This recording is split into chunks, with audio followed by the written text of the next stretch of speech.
50% লোক এখন নেই। তাদের এই যে শূন্যতা, তারা ভোটে নাই, প্রতিযোগিতায় নেই, ক্ষমতায় নেই, আউট অফ দ্য মার্কেট। পরে এই পুরো যে 50% জায়গা, এই জায়গাটা দখল করছে, এই শূন্যতার যে জায়গাটা পূর্ণ করছে, ম্যানেজ করছে, সব কিছু হলো বিএনপি, জামাত এবং তাদের এনসিপি যারা অন্যান্য দলগুলো আছে। এখন এরকম শূন্যতার মধ্যে যখন আমরা পড়ি, বিশাল একটা শূন্যতার মধ্যে পড়ি, আপনি গিয়ে দেখেন বড় একটা ফসলি মাঠ, আপনি একা, গভীর রাত্রি, আপনি পথ হারিয়ে ফেলবেন। শূন্যতার মধ্যে মানুষ পথ হারিয়ে ফেলে, নিজেকে নিয়ন্ত্রণ রাখতে পারে না এবং সে ভুল করে। কাজে এই যে এখন যে একটা বিরাট শূন্যতা চলছে, সেই শূন্যতার মধ্যে সবাই তার যে ওজন, এই ওজন হারিয়ে ফেলেছে, সবাই তাদের পরিচয় হারিয়ে ফেলেছে এবং সবাই তাদের যে নবস, সেই নবসটা সে নিয়ন্ত্রণে রাখতে পারছে না। সে মনে করছে যে আমি এখনই পাবো, ওই জায়গাটা তো খালি আছে, ওইটা আমার।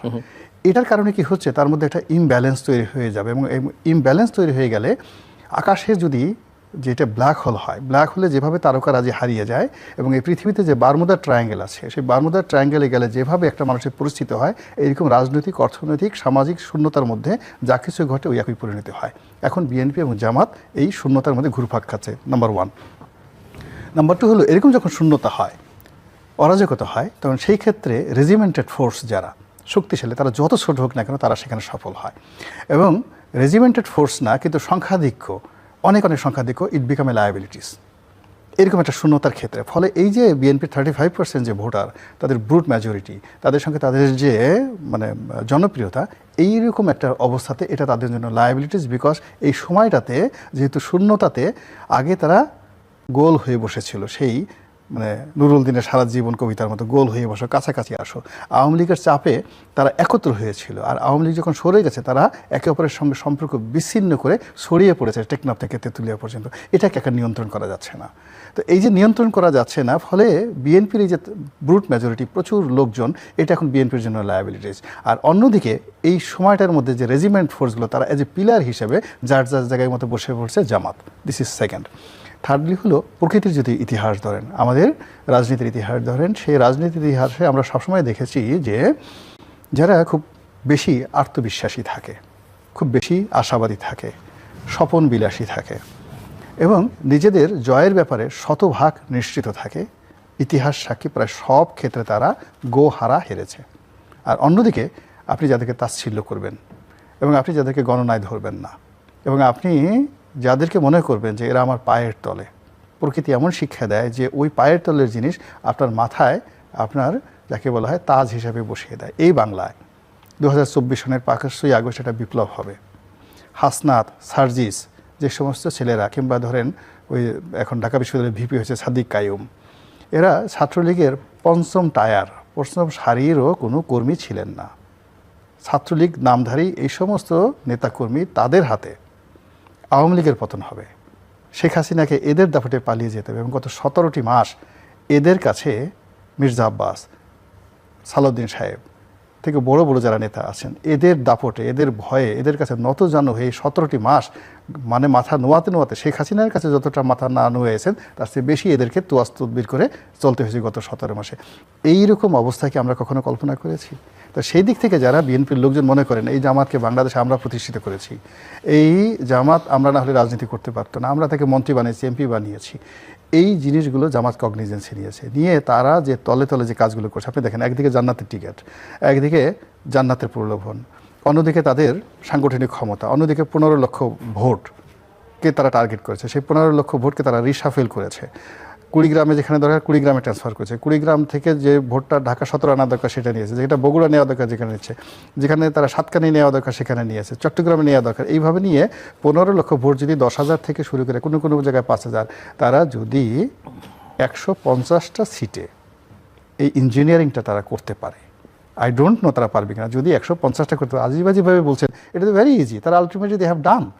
তারা এখন যে কাজটা করে ফেলেছে, তারা যেমন এখন আপনি তো বললেন যে ব্যালট পেপার পাঠাই দিচ্ছে, সন্তান তো জন্ম হয়ে গেছে, এখন এটা বৈধ অবৈধ বলার কি সময় আছে কিনা, এখন থেকে বাঁচিয়ে রাখতে হবে। এখন ব্যালট পেপার ছাপা হয়ে গেছে, বিদেশে চলে গেছে, সিল মারা হয়ে গেছে, আর বিএনপি যারা লোকজন আসছে তারা সবাই মাত্র আঙ্গুল চুষা শুরু করেছে যে লেটস, মানে আমাদের এখন থাম যেটা আছে, বুড়ো আঙ্গুলটা আমরা চুষি। এই সময় কীভাবে চুষি? আমরা কি একটু নির্বাচন কমিশনের অভিযোগ দিয়েছি, ছাত্র দলের কয়েকটা পোলাপান পাঠিয়ে ওখানে একটু হই হুল্লোড় করি, তারা করতেছে, আর অন্যদিকে তারা সিল মারতেছে সুন্দর করে সব কিছু। এখন তারা এই নির্বাচনের যদি আপনি 10টা অপশন ধরেন, দ্য ইঞ্জিনিয়ারিং, তারপরে নির্বাচনে ভোট কেন্দ্রে উপস্থিত হবে, ভোটাররা ভোট দেবে, ফলাফল ম্যানিপুলেশন করবে, এবং এখানে একটা সাজানো নির্বাচন হবে। যে আপনি কোনো ভায়োলেন্স দেখেন, মানে অস্থিরতা নির্বাচনের আগে বা নির্বাচনের মূল ব্যাপার হলো এখানে ইঞ্জিনিয়ার একটা শান্তিপূর্ণ নির্বাচন, এটা মানে এখানে যদি ধরুন একটা নির্বাচনে তো সবসময় ভায়োলেন্সের একটা আশঙ্কা থাকে। সেই 72 থেকে এখন পর্যন্ত সব নির্বাচনে ভায়োলেন্স হয়েছে কম বেশি, কিন্তু এবারের যে ভায়োলেন্সটা, সেই ভায়োলেন্সটা অপরিকল্পিত হবে না, আপনি বলছেন অনেক পরিকল্পিত হবে, ওয়েল ডিজাইন হবে। অন্যবার যে সকল ভায়োলেন্স, সেই ভায়োলেন্সের জন্য অস্ত্র রিজার্ভ থাকতো না। কোনো নির্বাচনকে উপলক্ষ করে বিদেশ থেকে অস্ত্র আমদানি করা হয়নি। পুলিশের যে রিপোর্ট, সেই রিপোর্ট অনুযায়ী বা গোয়েন্দা সংস্থার রিপোর্ট অনুযায়ী সীমান্ত দিয়ে অস্ত্র আসছে। পুলিশের যিনি অধিকর্তা, উপদেষ্টা, তিনি বলতেছেন যে আমরা অস্ত্রগুলো পাচ্ছি না, বিকজ হাজার হাজার অস্ত্র খাল বিলে ফেলে দেওয়া হয়েছে। তা আপনি পাচ্ছেন না, খাল বিলে ফেলে দিয়েছে, কিন্তু যারা ফেলে দিয়েছে তারা তো জানে অস্ত্র কোথায় আছে। তো এই যে থ্রেডগুলো আছে, আপনি এগুলো তো বাদ দিতে পারেন না। ফলে এবারের যেখানে তারা তো সন্ত্রাস ঢাকা শহরে করবে না। সন্ত্রাস যদি কেউ করতে চায় প্ল্যান অনুযায়ী, বেশি না, ওই যে উনি যেটা বললেন, মানে 100টা সারা বাংলাদেশে যদি একটা নির্বাচনী এলাকাতে 500 ভোট কেন্দ্র থাকে, 500 ভোট কেন্দ্রে যদি আপনি 5টা করে বুথ থাকে, তাহলে 2500 বুথ আছে, মানে 500 আর না 10টা করে বুথ থাকে ধরুন অ্যাভারেজে, তা 500 5000 আপনার বুথ থাকবে। আচ্ছা, প্রত্যেকটা বুথের মধ্যে একটা করে আলাদা সেন্টার থাকবে, আলাদা গন্ডগোল হওয়ার সুযোগ থাকবে প্রত্যেকটা বুথে। এবং একটা বুথের মধ্যে যদি দুটো এজেন্ট মারামারি করে, ওখানে যে মানে পোলিং অফিসার থাকবে তার সাথে সে যে মারামারি করলো, ওই কেন্দ্রে ভোট বন্ধ হয়ে যাবে। আপনি কয়টা কি করবেন? তো তারা যদি এইভাবে একটা নির্বাচনী কেন্দ্রে যদি 5000 এইভাবে বুথ থাকে, তাহলে 300 নির্বাচনী এলাকায় কত হাজার বুথ আছে? সেই বুথগুলোর মধ্যে তারা সব দরকার নাই, তারা 2000 টার্গেট করলো যে আমরা এই 2000 বুথে এই জায়গাতে যেখানে আমাদের শক্তি আছে, সামর্থ্য আছে, গন্ডগোল করে আমরা এখানে সেফ এক্সিট নিতে পারবো। এগুলো বুথের মধ্যে। এরপরে আপনি আসেন সেন্টারে।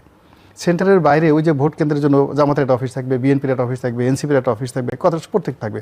ওখানে ধরেন তারা টার্গেট করলো যে আমরা সারা বাংলাদেশে ধরেন 500 সেন্টার আছে, 500 সেন্টারের মধ্যে 3-5-1500, মানে 15,000 সেন্টার আছে। তো 15,000 সেন্টারের মধ্যে আমি বেশি না 100 সেন্টারে গন্ডগোল করবো, জাস্ট 100 সেন্টারে গন্ডগোল করবো। প্ল্যান অনুযায়ী আপনি কী করবেন? What can you do? এরপরে 100 সেন্টারের সাথে গন্ডগোল করে আমি টোটাল জিনিসগুলো নিয়ন্ত্রণের বাইরে নিয়ে যাব মাত্র 20 থেকে 25টা সেন্টারে। 20-25টা সেন্টারে আমি কাজগুলো করব। দেখুন এই যে কাজগুলো আপনি এটা ধরে নেন যে এইগুলো হতে পারে, ধরেন একেবারে হলো না, হতে পারে। তো এটা যখন হবে, এটার জন্য আপনার প্রস্তুতি কী? এই প্রস্তুতিটা তো আমি সরকারের পক্ষ থেকে কাউকে দেখছি না। বিএনপির যারা লোকজন, তারা যেভাবে ফেসবুক নিয়ে ব্যস্ত, যেভাবে তারা যাকে বলা হয় ইউটিউব নিয়ে ব্যস্ত, যেভাবে তারা জনাব তারেক রহমান সাহেবকে মহামানব বানাতে ব্যস্ত, জিয়াউর রহমান সাহেবের পরিবারের একটা লিগেসি তৈরি করতে এই সময়টাতে ব্যস্ত, তো এই ব্যস্ততার সঙ্গে কন্টেম্পোরারি নির্বাচন সংক্রান্ত যে ঝুঁকিগুলো রয়েছে, সেগুলোর যে অ্যাকশন প্ল্যান, সেই অ্যাকশন প্ল্যানটা আমি দেখছি না। হঠাৎ করে যেখানে ধরেন গত 17 মাসে মানে যমুনাতে জামাতের প্রভাব, রাস্তাঘাটে, পথে ঘাটে, ব্যবসা বাণিজ্যে সব জায়গাতে জামাতের লোকজন, রাষ্ট্রদূত থেকে শুরু করে সবাই জামাতের আমিরের দরবারিকে হাজির দিয়ে যাচ্ছে। অল অন এ সাডেন সমস্ত স্রোতগুলো সব যে তারেক রহমান কেন্দ্রিক হচ্ছে, আপনার কাছে মনে হচ্ছে এগুলো সব স্বাভাবিক?